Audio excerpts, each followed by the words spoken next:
मैं यहाँ पर आपको मैथ टीचर बनकर इक्वेशन सॉल्व कराने नहीं आया हूँ, बल्कि ये इक्वेशन हमारी डेली लाइफ में क्या महत्व रखती हैं ये दिखाने आया हूँ।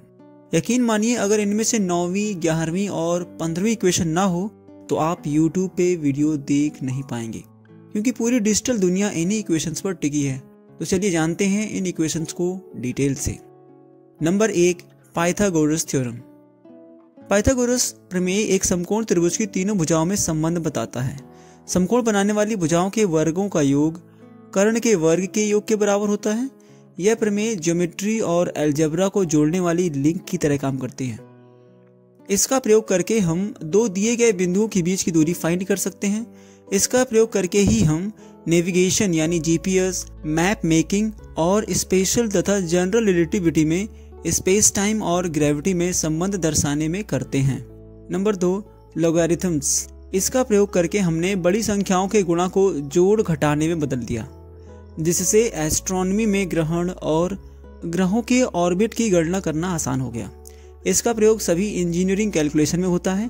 मॉडर्न टाइम में परमाणुओं के रेडियो एक्टिव व्यवहार को लॉगरिथम से ही प्रदर्शित करते हैं। Number 3, calculus.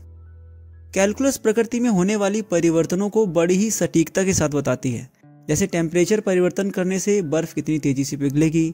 इसका प्रयोग करके हम किसी भी कर्व की लंबाई, एरिया निकाल सकते हैं। हम किसी भी शेप का वॉल्यूम निकाल सकते हैं।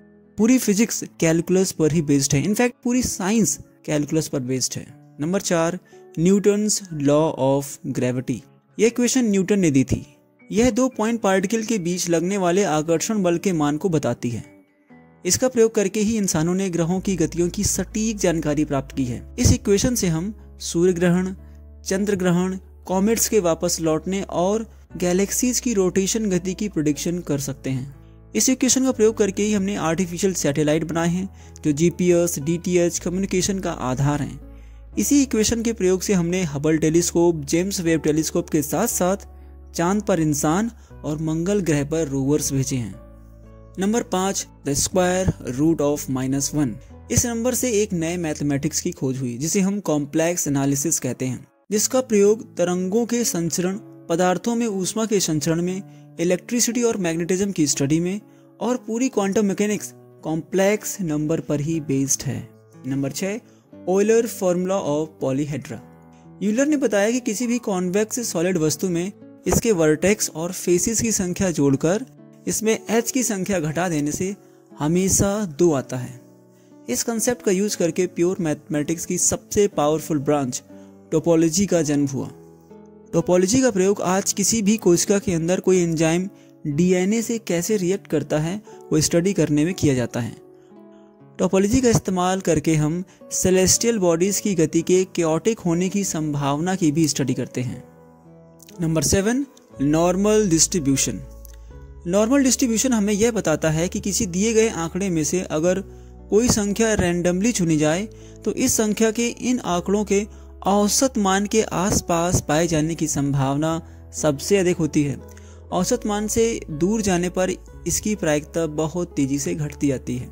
जैसे इंडिया की महिलाओं की औसत लंबाई 5 फुट है, तो यदि बिना किसी नियम के 1000 महिलाओं को चुना जाए तो इनमें से अधिकतर महिलाओं की लंबाई 5 फुट के आसपास ही होगी और 4 फुट या 6 फुट महिलाओं की संख्या बहुत कम होगी और 3 फुट व 7 फुट वाली महिलाओं की संख्या लगभग 0 होगी।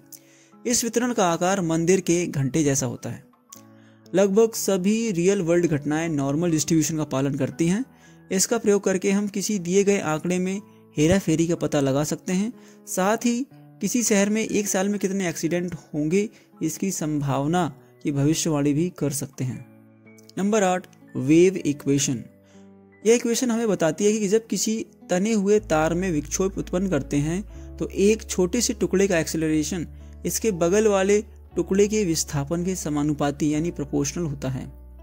इस दुनिया में जितनी भी तरंगे हैं वे सभी इसी इक्वेशन का पालन करती हैं, चाहे वह साउंड वेव हो, पानी की सतह पर उत्पन्न तरंग हो, विद्युत चुंबकीय तरंग हो, मैटर वेव हो, भूकंप तरंगे हो। इसी इक्वेशन से ही इलेक्ट्रोमैग्नेटिक तरंगे यानी रेडियो वेव की खोज हुई। Number 9, Fourier transform. Fourier transform के अनुसार इस दुनिया के किसी भी पैटर्न को हम अलग अलग आवृत्तियों के साइनोसॉइडल वेव्स के सुपरपोजिशन से बना सकते हैं, यानी कि साइन और कॉस फंक्शन के जोड़ घटाने से बना सकते हैं। यह फंक्शन किसी भी दिए गए मैथमेटिकल फंक्शन को इसके कंपोनेंट फ्रीक्वेंसी में बांट देता है। इस तरह हम किसी भी सिग्नल को उसके कंपोनेंट फ्रीक्वेंसीज में बांटकर इस सिग्नल के बारे में जानकारी हासिल कर सकते हैं। जैसे दूर तारे से आने वाले प्रकाश को हम इसकी फ्रीक्वेंसीज में बांटकर इस स्टार के केमिकल कंपोजिशन के बारे में कई जरूरी जानकारी हासिल कर सकते हैं। इस इक्वेशन का प्रयोग इमेज और वीडियो फाइल को कंप्रेस करने में किया जाता है। इनफैक्ट अभी आप जो ये वीडियो देख रहे हैं वो इसी इक्वेशन के कारण पॉसिबल है। Number 10, Navier Stokes equation. ये न्यूटन की गति का दूसरा नियम ही है। लेफ्ट हैंड साइड किसी फ्लूइड के छोटे से भाग के एक्सेलरेशन को और राइट हैंड साइड इस भाग में लगने वाले बलों, दाब, तनाव व आंतरिक बल हैं। यह इक्वेशन बहुत ही सटीकता के साथ यह बताती है कि कोई भी फ्लूइड जैसे वाटर, एयर, हनी किस तरह से मूव करते हैं। इस इक्वेशन का प्रयोग हम वायुयानों, पनडुब्बियों और सुपर फास्ट कार बनाने के साथ साथ ह्यूमन बॉडी में ब्लड फ्लो को स्टडी करने में करते हैं। Number 11, Maxwell's equations. ये चारों इक्वेशन हमें बताती हैं कि घूमती हुई इलेक्ट्रिक फील्ड एक मैग्नेटिक फील्ड उत्पन्न करती है तथा एक घूमती हुई मैग्नेटिक फील्ड एक इलेक्ट्रिक फील्ड जनरेट करती है। यानी ये दोनों इक्वेशन इलेक्ट्रिक और मैग्नेटिक फील्ड को यूनिफाई कर देती हैं। इन इक्वेशन ने यह भविष्यवाणी की कि इलेक्ट्रोमैग्नेटिक वेव्स होती है और ये बिना किसी मीडियम के चल सकती हैं।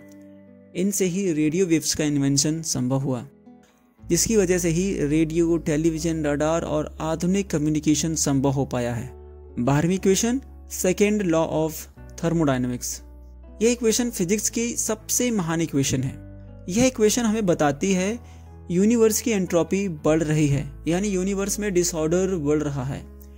यही इक्वेशन हमें बताती है कि किसी दी गई ऊष्मा यानी हीट से कितना यूजफुल कार्य किया जा सकता है। इस इक्वेशन ने हमें बेहतर स्टीम इंजन, डीजल इंजन बनाने में मदद तो की ही, इसके साथ साथ यह भी बताया कि यूनिवर्स का टेम्परेचर घट रहा है और एक दिन यह यूनिवर्स मर जाएगा। इसके साथ यह भी प्रेडिक्ट किया कि मैटर परमाणुओं से मिलकर बना है, यानी कि एटम्स एग्जिस्ट करते हैं। Number 13, relativity. यह इक्वेशन मैटर और एनर्जी को यूनिफाई करती है, यानी मैटर और एनर्जी दोनों एक ही हैं। अगर हम 5 किलोग्राम पदार्थ को पूरी तरह ऊर्जा में बदलें तो हमें 5 × 10⁻17 जूल ऊर्जा मिलेगी। इतनी ऊर्जा भारत की 1 साल की एनर्जी डिमांड को पूरा करने के लिए काफी होगी। पूरी यूनिवर्स में जितने भी तारे हैं वे सभी इसी इक्वेशन के द्वारा ही ऊर्जा उत्पन्न कर रहे हैं। इसी इक्वेशन ने हमें न्यूक्लियर एनर्जी बनाने में मदद की, जिससे हमने एटॉमिक हथियार व परमाणु बिजली घर बनाए हैं। Number 14, Schrodinger equation. यह समीकरण मैटर को कण न मानकर तरंग मानता है और यह तरंग कैसे प्रसारित होती है इसकी जानकारी देता है। यह समीकरण जब आइंस्टीन की स्पेशल रिलेटिविटी के साथ मिल जाती है तो एटॉमिक और मॉलिक्यूलर लेवल पर हो रही सभी घटनाओं की सटीक जानकारी प्रदान करती है। आज के हमारे कंप्यूटर और लेजर बिना इस इक्वेशन के काम नहीं करेंगे। इसका मतलब मॉडर्न सोसाइटी इसी इक्वेशन पर निर्भर है। Number 15, information theory. आज की पूरी डिजिटल इकोनॉमी इसी समीकरण पर टिकी है। यह समीकरण हमें किसी दिए गए मैसेज से कितनी जानकारी निकाली जा सकती है इसकी जानकारी प्रदान करती है। आज की डिजिटल इकोनॉमी में किसी मैसेज को एक फ़ोन से दूसरे फ़ोन में भेजना, फिर दूसरे फ़ोन द्वारा इस मैसेज से ज़रूरी जानकारी हासिल करना और इस जानकारी को अपने फ़ोन में स्टोर करना, ये तीनों चीज़ें इसी समीकरण से हो रही हैं। इसी समीकरण से ही आर्टिफिशियल इंटेलिजेंस, क्रिप्टोग्राफी, जो कुछ और नहीं बल्कि इंफॉर्मेशन प्रोसेसिंग ही है, बनाने में मदद की। यह समीकरण हमें डीएनए सीक्वेंस से जरूरी जानकारी निकालने में भी मदद करती है। Number 16, chaos theory.